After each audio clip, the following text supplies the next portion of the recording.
$80 مليون ها ayuu diiday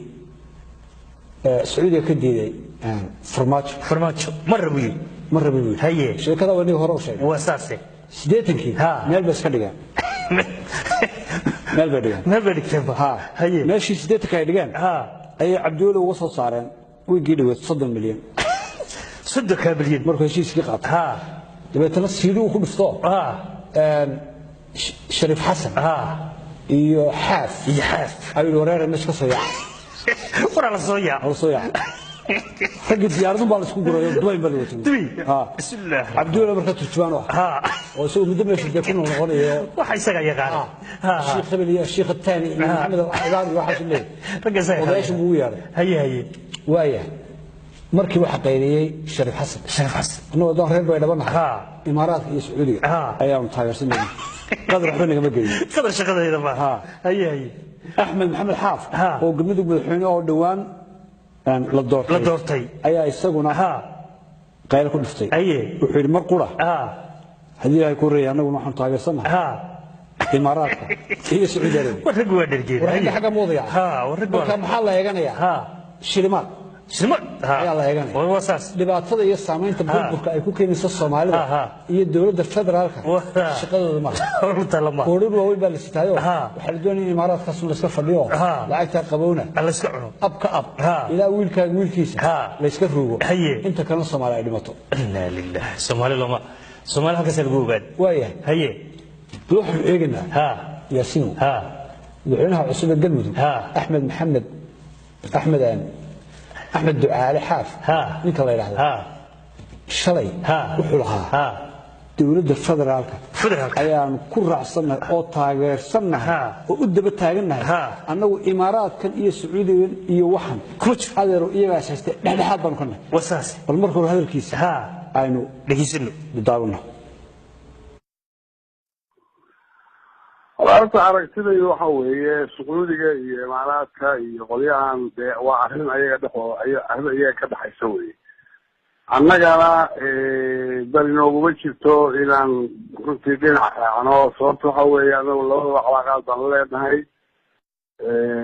labada dhinacba laakiin annagu arrinteedu waxa weeye keebaadan inoogu jirtaa arrintaasina waa arrin ka falantaan filaya dawladda dhexe unbay ku xiran tahay dawladda dhexe wixii ay ka yeesho unbaan arkaynaa dad badan waxay leeyihiin Sacuudiga iyo Imaaraadka hadda weligood way la joogeen runtii wax tayalahoo la garan karo weligood nooma qaban anagu runtii uraan wasaasi tusama haddana maanta isagoo leh annagu waxaan taageersanahay Sacuudiga iyo Imaaraadka oo ma ogolin dawladda federaalka aan markale ku celiyay annaga maslaxadda ummadda Soomaaliyeed iyo midda gobolka anagu mas'uulka ka ahay madaxweynaha ka ahay waxa dani ugu jirtaa Sacuudiga iyo Imaaraadka ee uguma jirto galar oo aanan weligii arkinin wax ka soo socda weli ma aanan arag boorsooyina maaragtay dad lagu laashaa laga keenaa waa maqlay weligii ma maqal wax guri la dhisay ama iskuul la dhisay oo galas dhisay weligii Soomaaliya kuma sabab aan u taageernaana marka meesha kuma jirto midda labaad waxaan kuu sheegayaa madaxweynaha iyo ra'iisul wasaaraha bishii Juun markii madasha shirkii sabuurda wille ibla afkaala ama af muslimiinta ku wiimaan horta odayaasheen iyo siyaasiyiinteen iyo madaxweynayaasheen waa kuwaas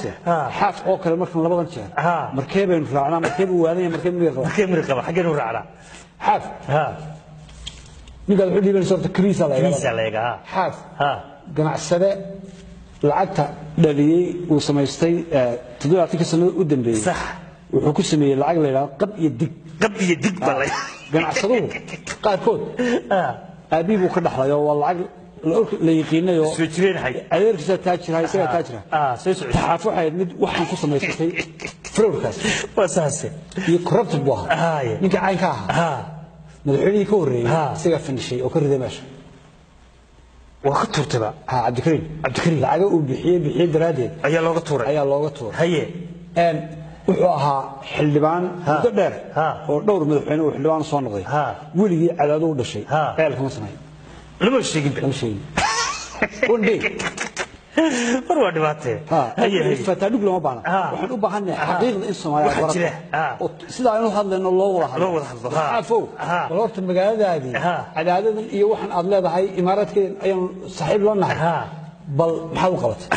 wax ka sheego weliga koob Soomaaliya haye waaya